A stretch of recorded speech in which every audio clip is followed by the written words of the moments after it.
The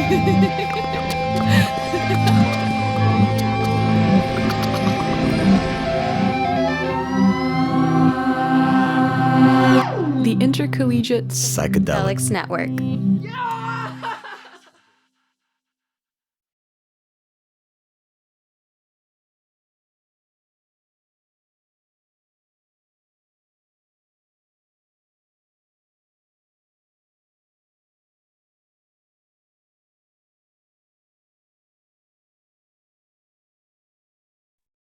Good morning. So welcome, Dr. DellaCrosse.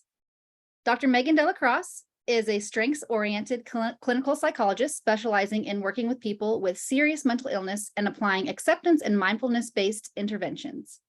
She completed pre-doctoral internship training at the Early Psychosis Intervention Center at the Ohio State University Medical Center and received her doctorate from the Wright Institute in Berkeley, California. Currently, Dr. DellaCrosse is a postdoctoral scholar working with Dr. Alan Davis at the Center for Psychedelic Drug Research and Education at the OSU College of Social Work. She has worked with the TrPR program at UCSF investigating psilocybin's effects on mental health conditions, such as depression and Parkinson's disease, as well as bipolar disorder in collaboration with the CREST.BD group at the University of British Columbia. As a psychedelic researcher, Dr. DellaCrosse is interested in understanding the subjective experiences and therapeutic impact of psychedelic drugs in the context of understudied conditions and populations, as well as risk and safety issues. As a researcher-clinician, Dr. DellaCrosse is motivated by her interest in trauma-informed and culturally sensitive approaches, as well as her lifetime research goal to advance our understanding of body-mind relationships in mental health care.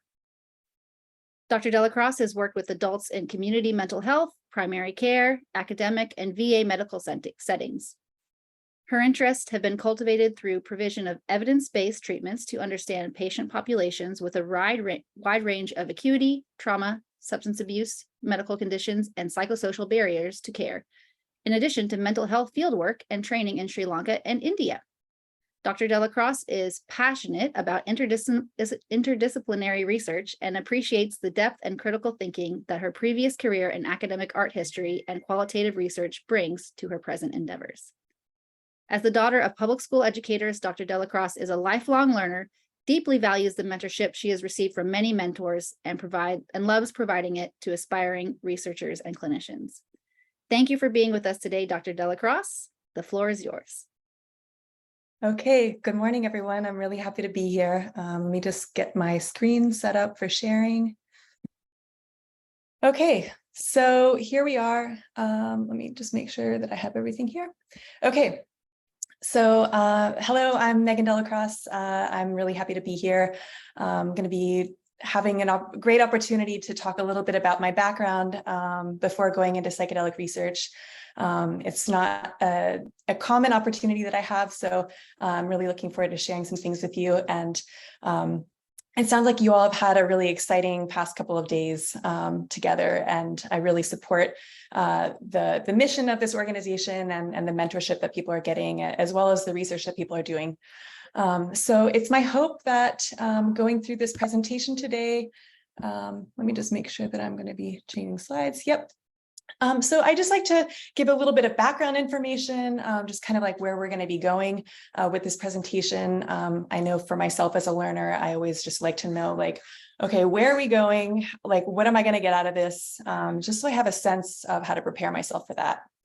So we're going to do a little experiential, just kind of grounding us here in today. I'm not sure where everyone is tuning in from, but I'm here in Vancouver, Canada right now.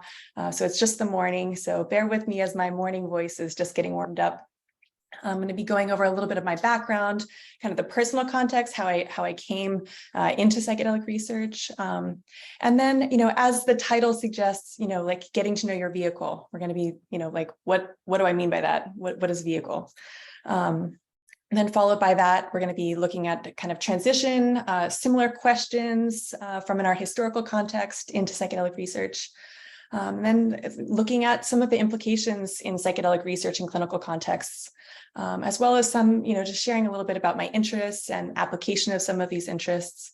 And then I'm really looking forward to the end of our time together, just opening up for a little bit of Q&A.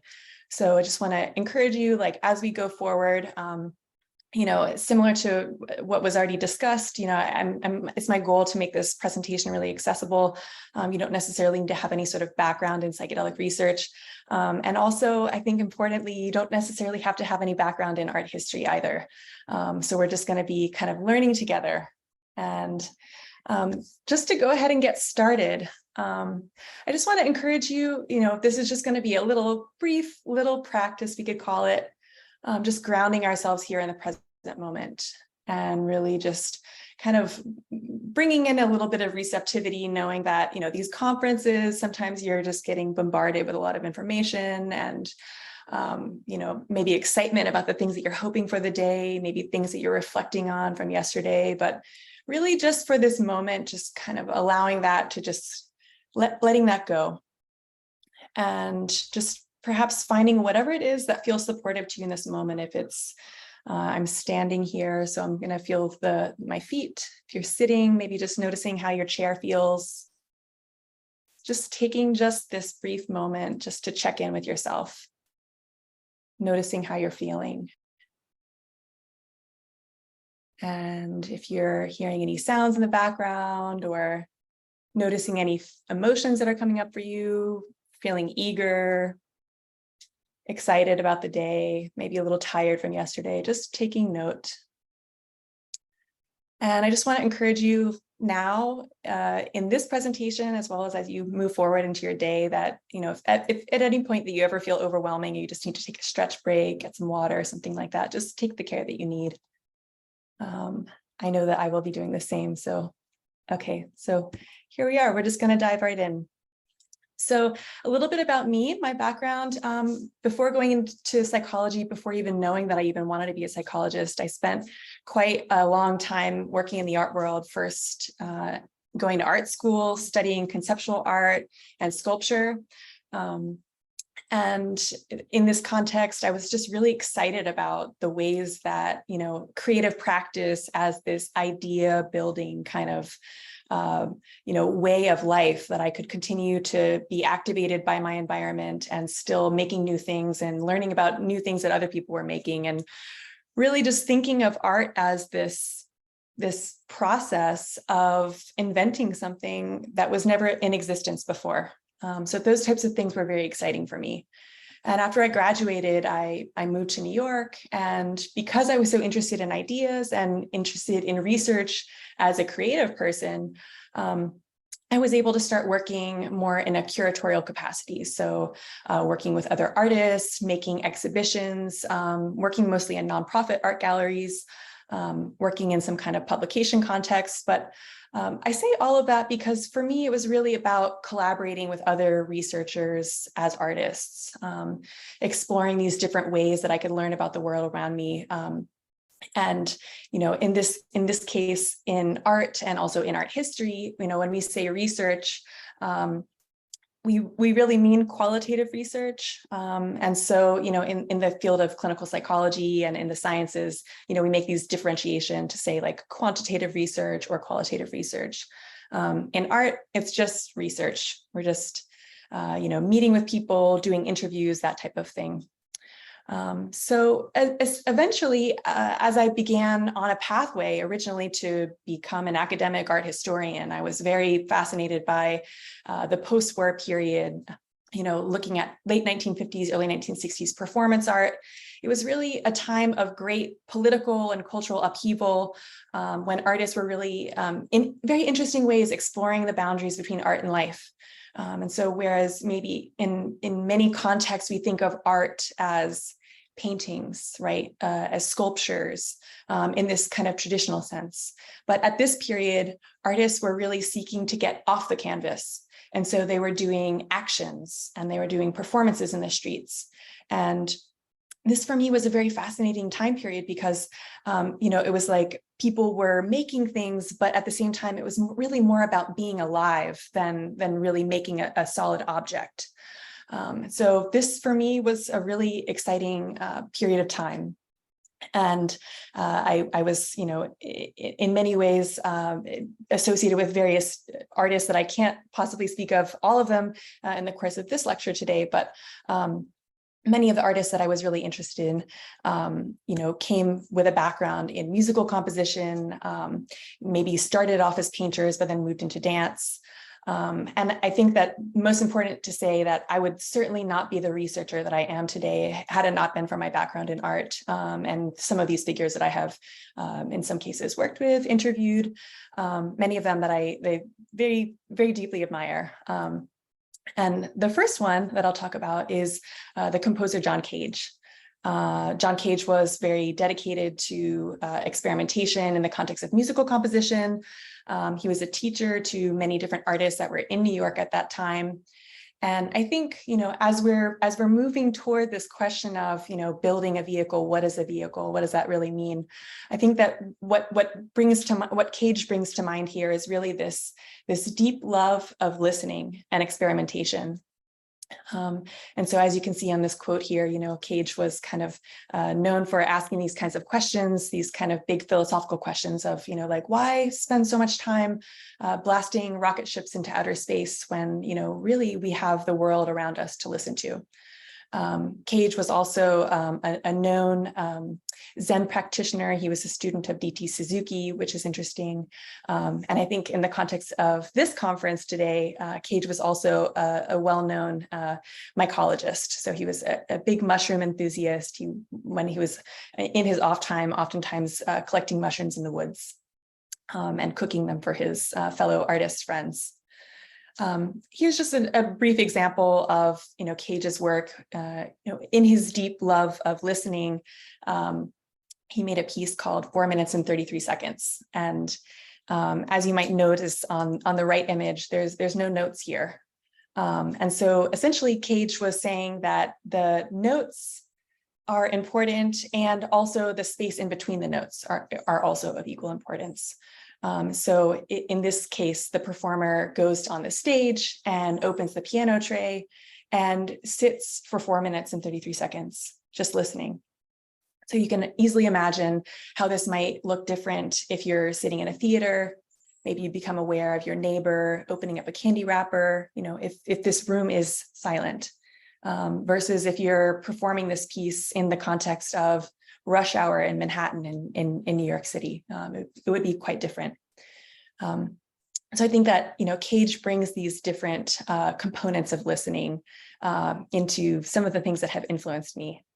Another great figure that has been very influential to me in this process of moving from art historian to psychedelic researcher is Anna Halprin. She was a dancer, choreographer, movement educator, and she was of a similar generation to John Cage. She was of a similar mentality of experimentation. She was classically trained as a dancer. However, when she was living in New York, she found herself just more or less disenchanted with this way that people had been developing a type of dance that was much more stylized, when she felt like she wasn't always fitting in. A little anecdote that I can share about Anna Halprin is at this point in time when I was still doing art history and starting to wonder if maybe the field that I was in was maybe not the right fit for me. I started feeling a little bit of confusion about, like, how can I continue exploring some of these questions about subjective experience in particular? And so I was in a workshop with Anna, and there was about 100 other people, and almost every other person in the room were dancers or, creative people. And I'm showing up and I'm like, hi, I'm Megan. I'm an art historian. And Anna singled me out in front of the group and essentially told me that life is much less linear than the art historical narratives that people, write about in books, and that there's no actual real tidy stories. So I share all of this because Anna was similarly an interesting figure for me in my process and starting to understand what it meant to get to know my vehicle. And really, this is in the context of learning about subjective experience. And, as an art historian, I was writing about some of these concepts of embodiment, of somatic awareness.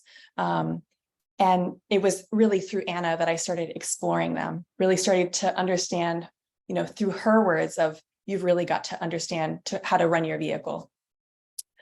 So when Anna was in New York City, she eventually transitioned back to the West Coast, where her and her husband settled. Her husband was a landscape architect, Lawrence Halprin. Anna was, like Cage, a teacher to many other artists that were on the West Coast at that time and eventually landed back in New York City. So Anna also opened up for me this notion that movement also is this form of research, understanding that our embodied experience, these different ways that somatic awareness, understanding ourselves in the environment as our context. These are all different things that have been very influential to me in the course of my work as an art historian and eventually transitioning, studying more and more of these different embodiment practices. This is Bonnie Bainbridge Cohen, dancer, movement educator, occupational therapist, who was one of the founding members of a modality called body-mind centering. This method is very informed by experiential learning, developmental movement patterns, essentially looking to see how our bodies develop, and understanding how our bodies develop also gives us more of an indication of how we're able to move. So here's another question or another sort of phrase that goes along with this notion of getting to know one's vehicle as a researcher. And of course, I'm throwing a lot of information at you, and we're eventually going to be transitioning more specifically towards psychedelic research. But I just want to invite you to just kind of reflect for a moment, as you are interested in psychedelic research, and enough so that you found out about this conference, perhaps you're a presenter, really just reflecting on what are some of the questions that bring you here. What are some of the ways that these questions are sort of driving your desire to know more, learning more from your colleagues and from your peers? And so as I had this in mind from Anna Halprin of getting to know my vehicle, understanding that art history is much less linear than the books make it seem, right? Learning from Bonnie Cohen was really helpful for me for understanding that I could continue in this pathway of learning history, right? And eventually the artists that I was working with, they're imparting their stories to me.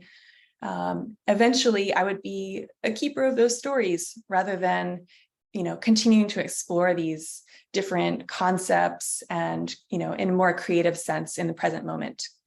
And so I started realizing that really what was central to me in understanding what my vehicle was really looking at my values of collaboration and creativity, and really starting to see myself more in community as a researcher.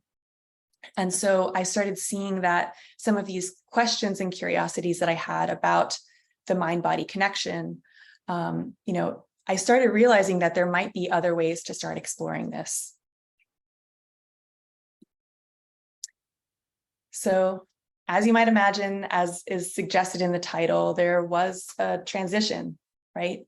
And I started realizing that although I loved working with artists and I loved the process of being around the creative production of exhibitions and learning about the world in that way, I started feeling somewhat alienated because I realized that although making exhibitions was interesting, it was really more in line with my values to start to explore some of these other somatic modalities, mindfulness practices, in a way that maybe psychology would be more supportive to what my overarching vision of my life might look like.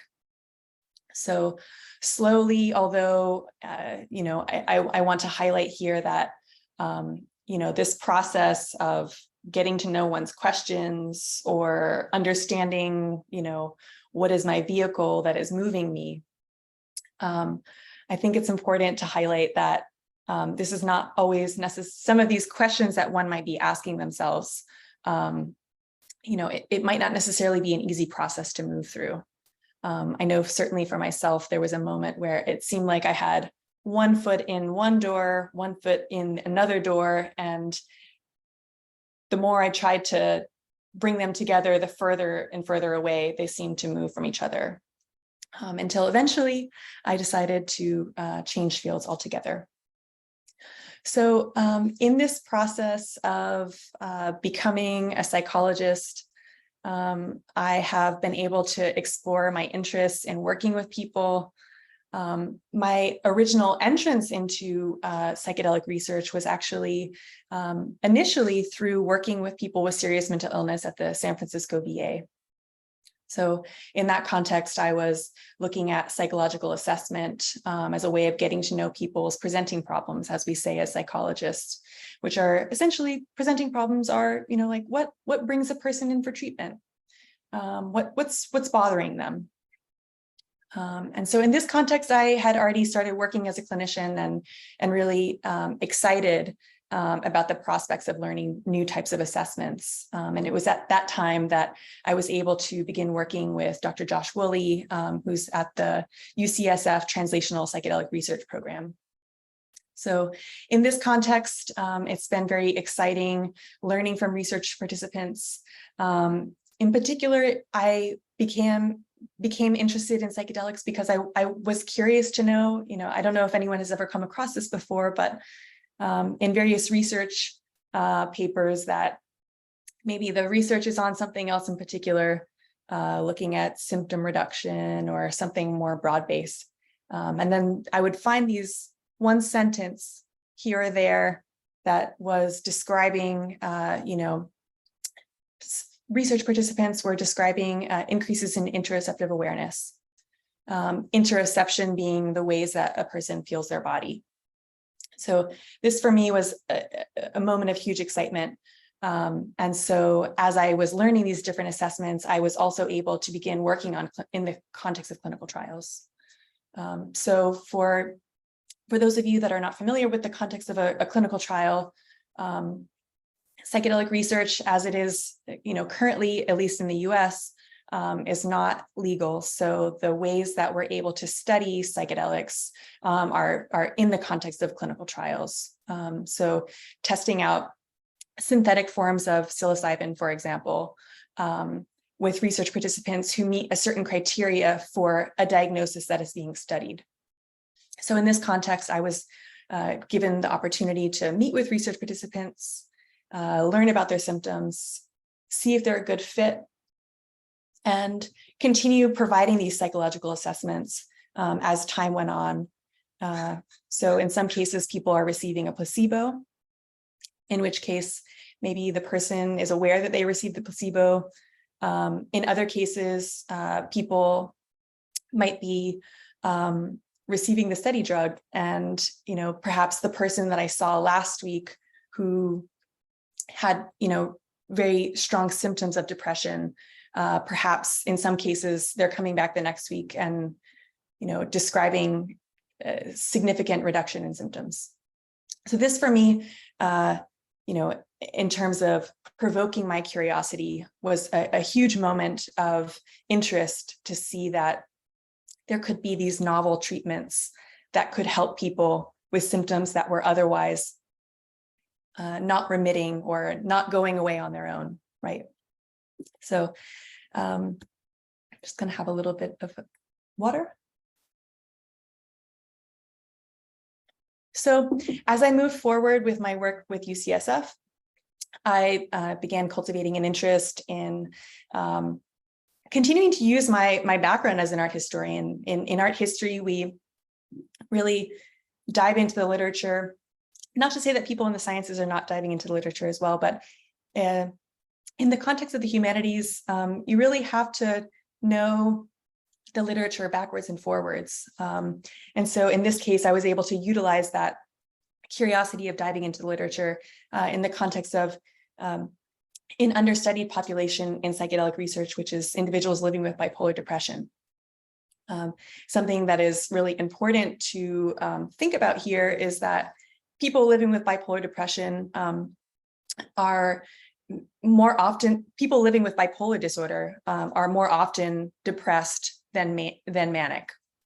Oftentimes people are looking at bipolar disorder and perhaps depictions in the media and just kind of stereotypes that are circulating in popular culture, that people may believe that bipolar disorder is more often experiencing mania, when in fact, people with bipolar disorder are actually more oftentimes struggling with their symptoms of depression. And because of the highs and lows of bipolar disorder, it can be very difficult to study treatments. And so therefore, new treatments for this population are really important. Something in the context of psychedelic research, which is really important to know, is that people with bipolar disorder, as well as people with schizophrenia, are excluded from the literature. And the reason why is, in the context of a clinical trial, you have a lot of safety precautions that are taken so that you're excluding individuals who certainly don't meet criteria for the symptoms that are being studied in the trial. But also, more importantly, is excluding certain individuals who may be more at risk for an adverse outcome. And so people with bipolar disorder, as well as schizophrenia, are excluded from the literature. So this paper that you're seeing here, as well as this photo that I saw recently on a construction worker, thinks safety, works safely. I think that this is a really important statement that could be taken into psychedelic research as well. But this is a paper that I worked on with the team at UCSF, looking at the different historical case studies to show the evidence of, if excluding people with bipolar disorder from research is actually indicated, because a lot of the kind of grounds for this rationale for exclusion are based on research in other areas, such as SSRIs for psychopharmaceutical research, as well as just the ways that psychedelics are activating a certain similar pathway in the brain. So this was my first entrance into working with this topic, which later I began exploring my qualitative research background through qualitative analysis of individuals with bipolar disorder who were self-reporting psilocybin use in naturalistic settings.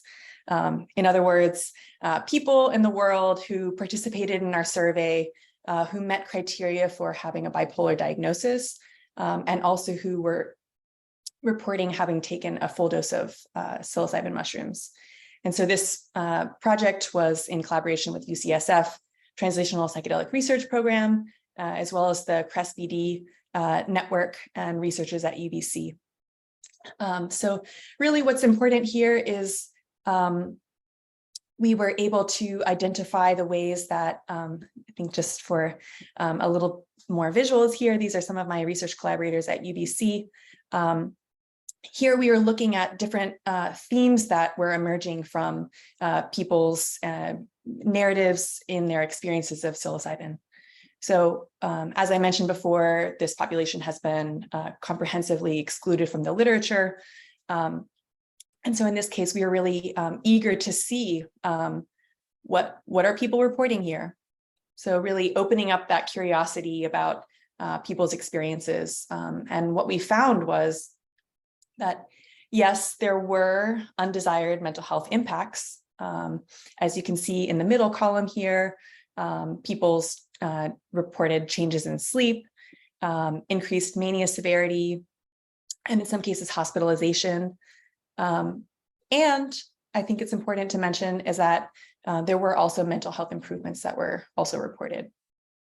So in this case, people were kind of similar to other areas of psychedelic research, reporting decreased depression severity, increased emotion processing, various new perspectives.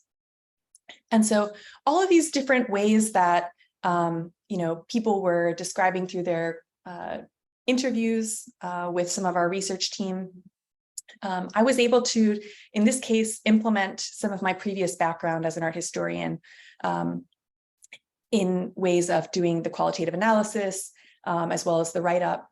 And so I think that, this area is really, an interesting area. I think that, in particular, working on a population where there are treatments that are more treatments needed is something that's really meaningful to me. And I think that it's also just really important to highlight that, the place where we are in psychedelic research right now, yes, we do need more quantitative research that's looking at symptom reduction, but I think it's also very important that we're looking in this direction of, people's lived experiences. These are the themes that we found, and I think where I last left off is really looking to the ways that my background as a qualitative researcher has really allowed me to just kind of seamlessly move along with my research questions, as well as with my values of helping others into this new field. So as was mentioned at the start of this talk, I am currently on postdoc at the Center for Psychedelic Drug Research and Education. So I'm continuing to explore some of these risk and safety factors.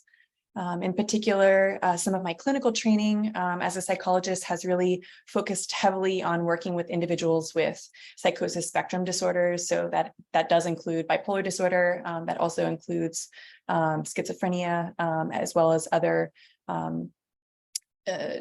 experiences that people may have of psychosis-related diagnoses.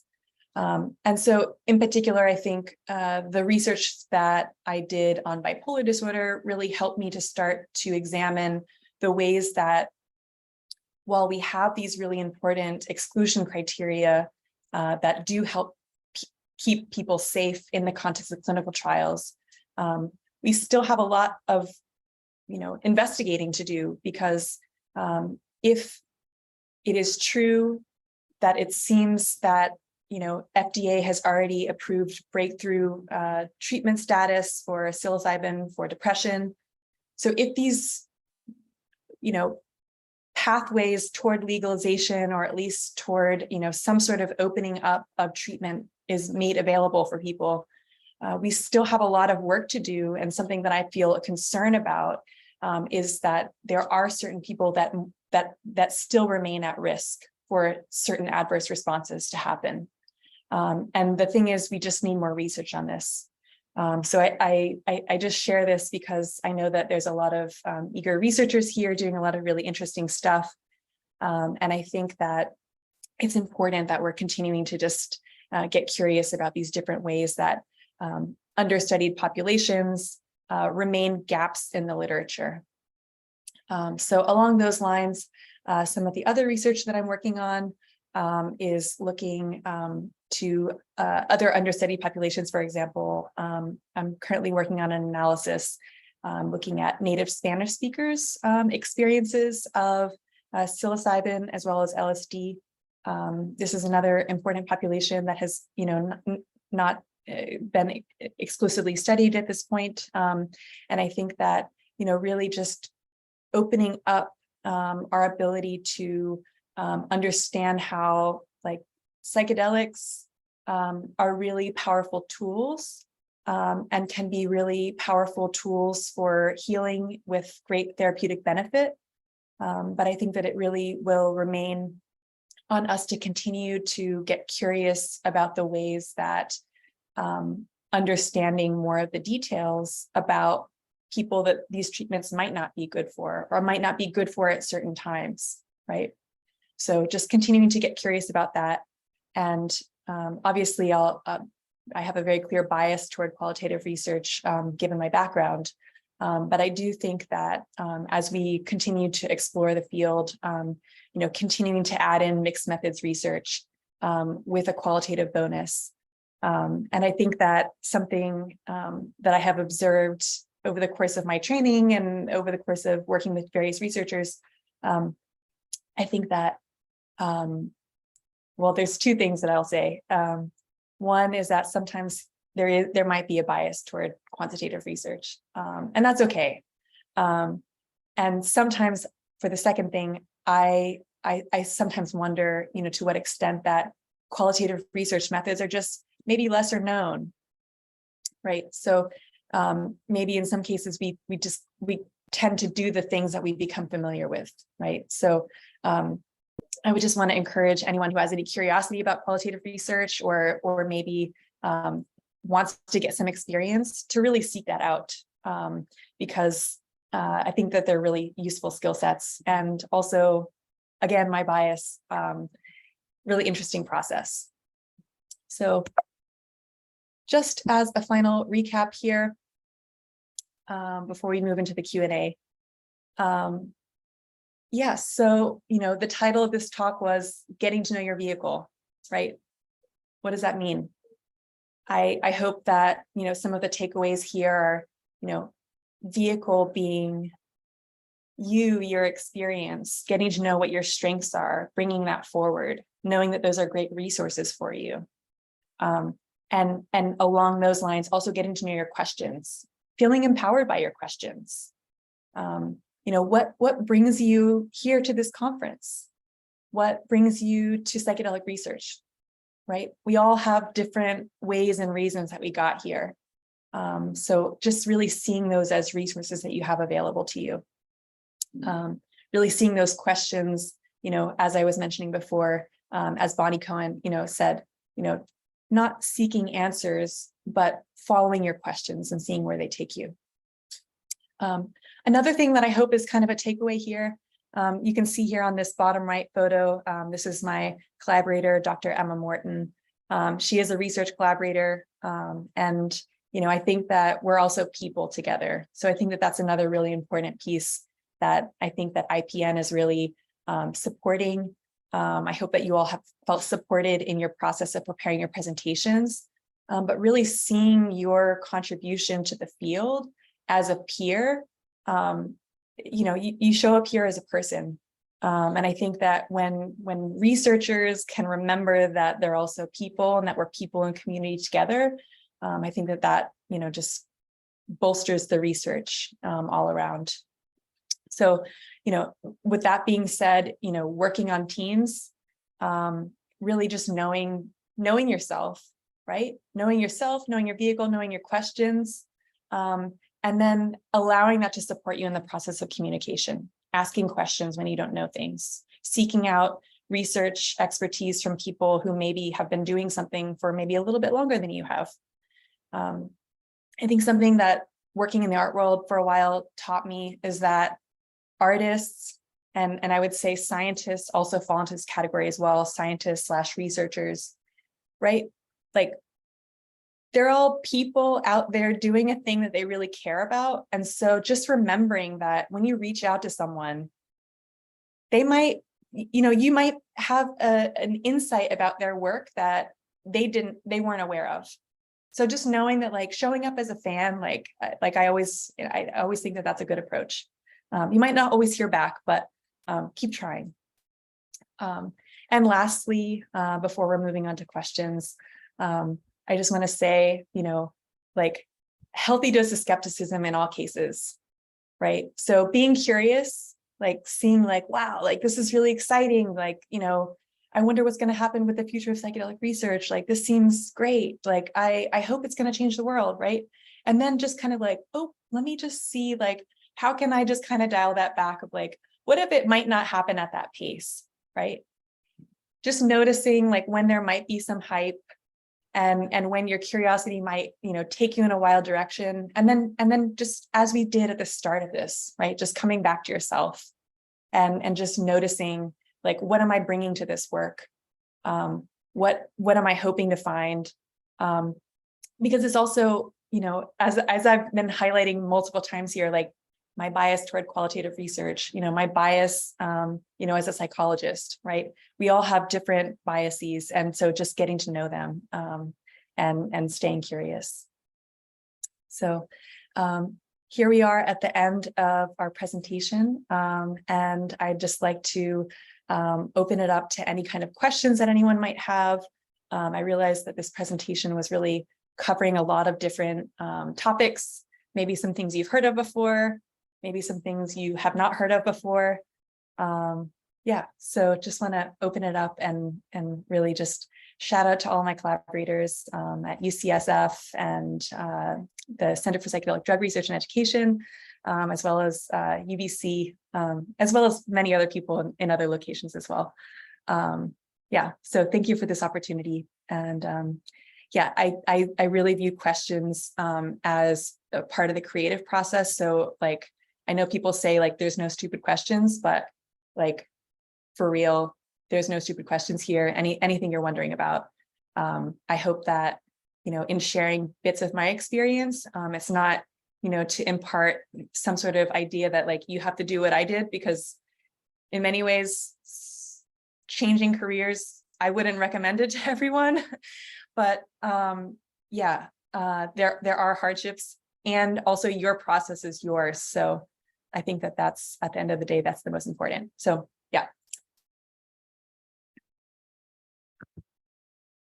Thank you so much, Megan. This was so inspiring, and I feel like I personally learned a lot, and lacking in my own qualitative like research as well, like being trained as like a scientist. So I so appreciate like everything you're talking about.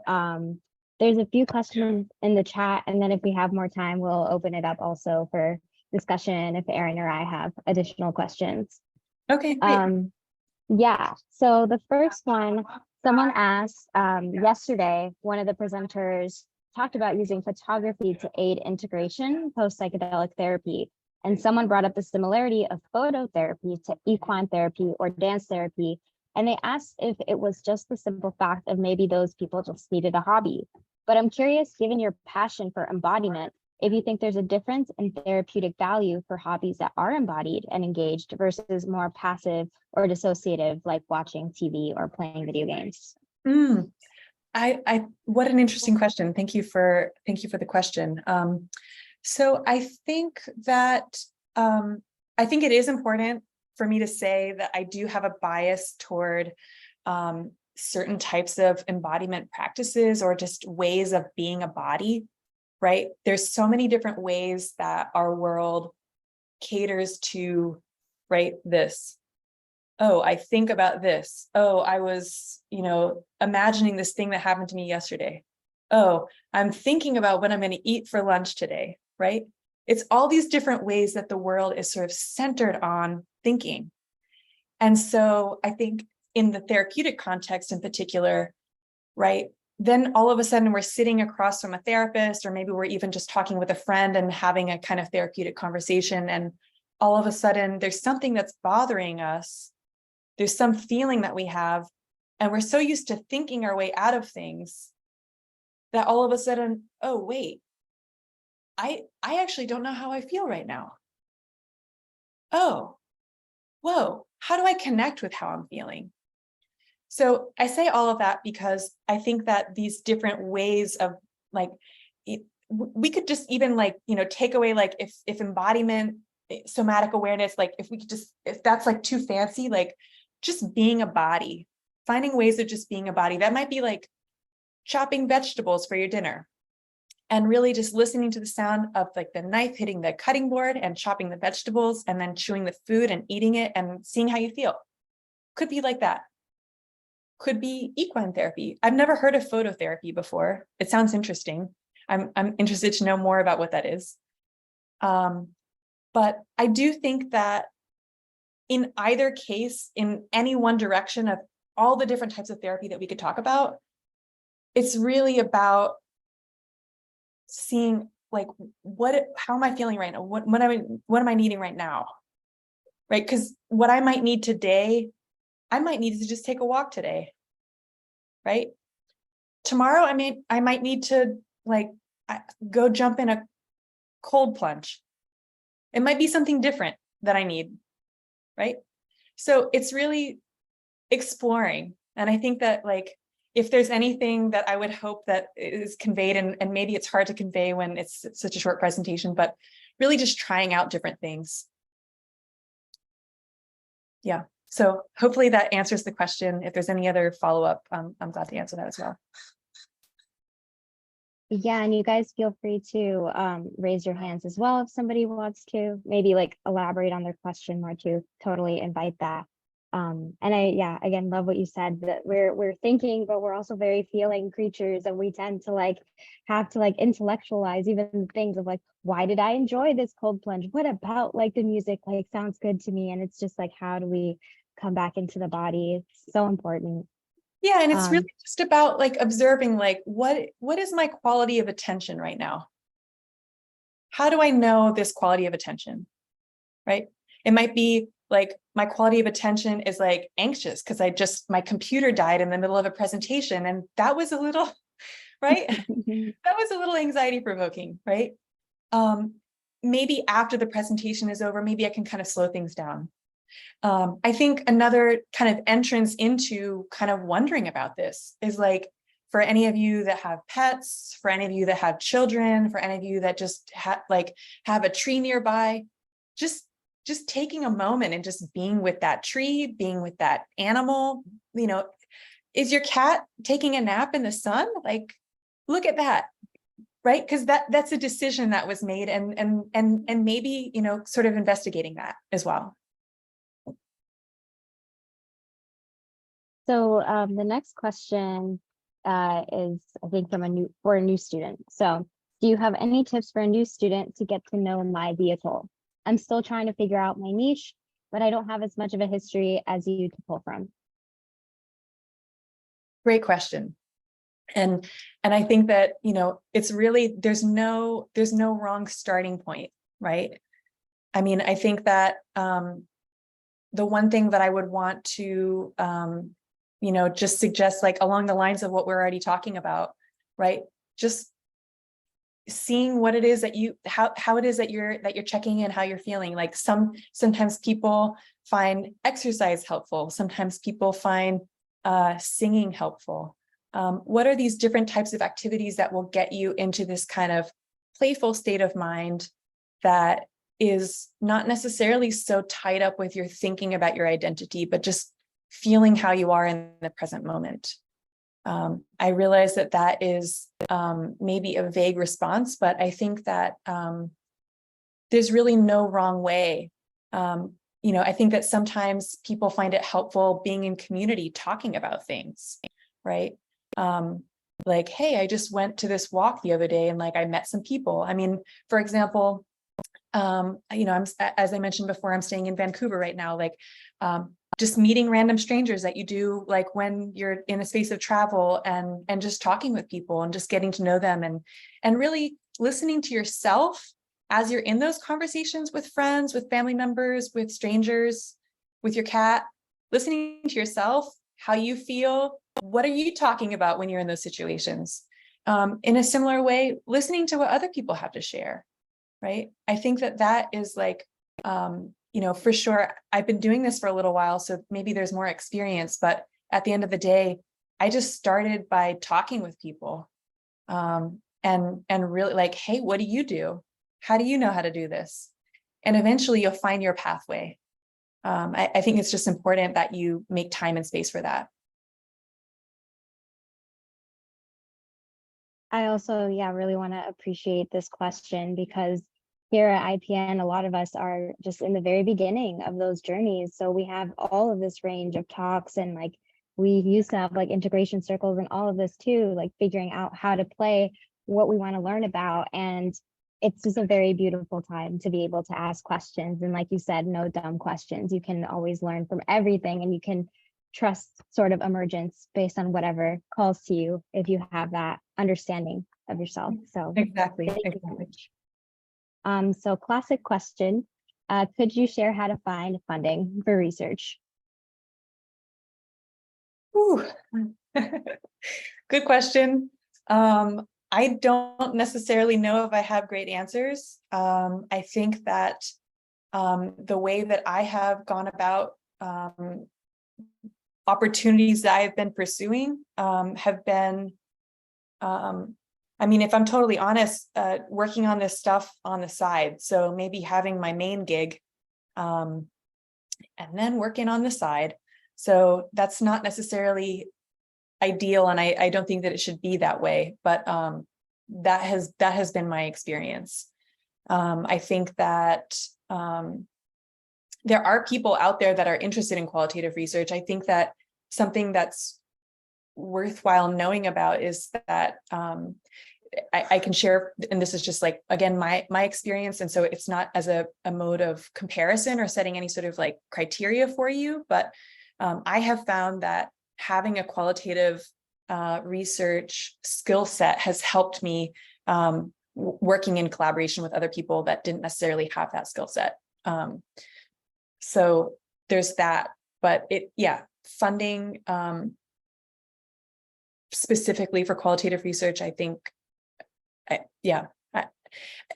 in this most recent year that I was on internship at Ohio State University, I was working on all this stuff on the side. It was not a part of my funded work. Yeah. I have a quick follow-up too that I think maybe our audience would be interested in, at least me too. Mm-hmm. Where, like, do you have any specific resources or people or mentors or places where we could, like, if we're coming from like very strong quantitative backgrounds, like it's very intimidating to, not have people around you that have studied these methods. So where would you sort of recommend to get started on this? Yeah, so I can recommend, let me see, does this chat, let me see if I can put in the chat here. So Brown and Clark, reflexive thematic analysis is, for me, I'm currently teaching someone about reflexive thematic analysis, and they have a manual. Check out the manual. You can find it online. It's a tremendous handbook. They also have really great resources on YouTube. I particularly like them. They describe themselves as feminist killjoys, and I just appreciate that kind of self-description. They are passionate qualitative researchers and really see the value in their method. I think that oftentimes thematic analysis is talked about as a sort of like introductory form of qualitative analysis. I think that it can be a really great introduction to qualitative analysis. And I think that there is so much that you can do with reflexive thematic analysis that it's, much more complex than just some sort of like introduction. But the manual that they have, I think it came out in 2021. It's a fantastic handbook. It brings together a lot of their research that is available online otherwise. They had a really important text that came out in 2006, and they have since like revised it and clarified a lot of that method. Another resource that I can point you to, which I want to say with the caveat that, so NVivo is a software that I use for doing qualitative analysis.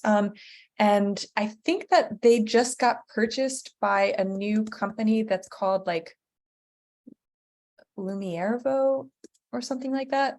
I don't like it just happened recently. But NVivo has a lot of really great trainings. So I do say that it is focused on their software. But the good thing is that, for all the students in the house, they do have a student version. I think that it's $89 per year. So it's not cheap, but it's much more accessible than, $500, for example. And they have a really great resource of, different ways. And as Alex just put in the chat here, the graduate student, now I'm like forgetting what GSAP stands for, but this was a really important group for me when I was still living in the Bay Area. That's actually how I met Alex initially. I met a lot of other psychedelic researchers. It was actually when I started realizing that I was interested in psychedelic research. Yeah, I was already working on a clinical trial, but I didn't know that that's what I wanted to do. So I say that because sometimes you're in the middle of doing the thing that you want to do, and you might not necessarily know that that's what you want to do. And I think that that's the reason why it's important to check in with yourself, to write in your journal, to keep notes to yourself, whatever it is that you do that helps you remember you. Because sometimes we're literally in the middle of the thing that we want to do. And it's like, oh, I love this, right? I'm sure you can all think of like the time that you realize that you're doing the thing that you want to do, or like you're just next to the thing that you want to do, and just believing in yourself in that process. Thanks, Alex. Yes, Graduate Student Association for Psychedelic Studies. Okay, we have a few more questions, and then again, we have until 1:15 technically, so if people have more questions, feel free to pop them in. So this one asks, did your research collaborators have any resistance to you doing qualitative research, given the overemphasis on quantitative research in psychedelia? Nope. I think I got, I think I was able to jump on that project because I had a background in qualitative research. There have been other times that I was in other research labs. I was in a research lab at Bellevue Hospital some years ago, and I was working on a study that I literally wanted to get quantitative research experience. And then before I knew it, I was sitting in front of a qualitative data set, making transcriptions and doing coding. At times I have tried to veer away unsuccessfully. Yeah, I think, it really helped that you had that background already to sort of lend that legitimacy and stuff for sure. I'm so glad you didn't have that issue. Well, I mean, I think that I would say that I appreciate what you're saying of like lending it a certain level of legitimacy. However, I have noticed in my experience that people are really skeptical about qualitative research, and they like at questions I have gotten at conferences. It's people on one hand, sometimes they might overemphasize the power of qualitative research. So, just because you can ask open-ended questions doesn't mean you can ask everything, and doesn't mean that you can expect your research participants to even remember what the heck you're talking about, right?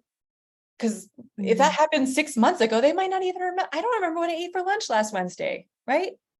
So there's that. And then at the same time, if there's not percentages or numbers, or if you're not talking about qualitative research in a particular way, some people just have a sort of dated notion of what qualitative research is supposed to look like.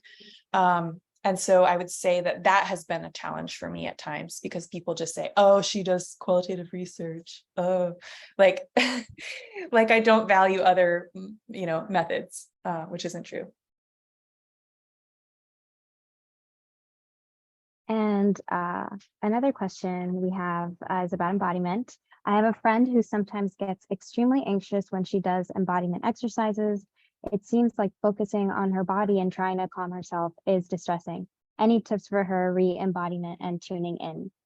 Yes, I think that's a great and really important question. And had this lecture been able to be a little longer, I would have also wanted to talk about that a bit as well. I think that, you can look to some of the literature available on like trauma-informed mindfulness. I think that there's also really, Pat Ogden's model of the window of tolerance is also really important.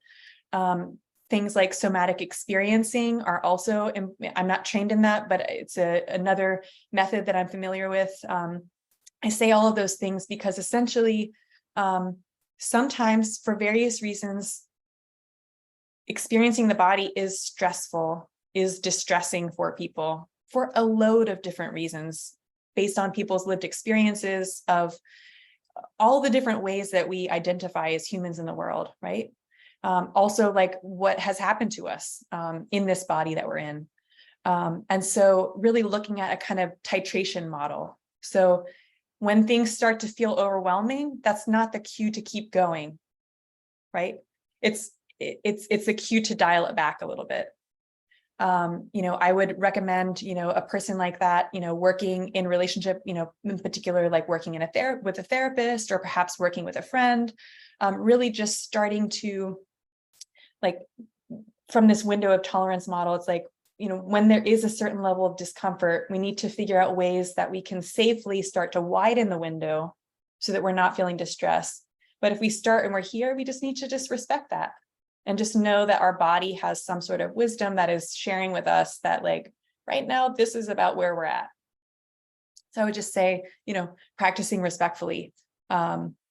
I think that there's other ways, in different types of like mindfulness circles, people saying like, leave your eyes open if you want to, those different types of modifications. I'm like definitely a firm believer in like, this like notion of like getting to know one's vehicle. Like you need to know what works for you, right? It's like, that's the reason we put the oxygen mask on ourselves first, right? Because we need to take care of ourselves first. If I show up as a therapist and I'm tired, like I'm not there to support people, right? So I have to take care of myself first. And in a similar way, if people are, overly sensitive to even sound, right? Feeling their body, don't like certain foods, don't like talking to people. Like there's all these different ways that we just need to honor our own sensitivities.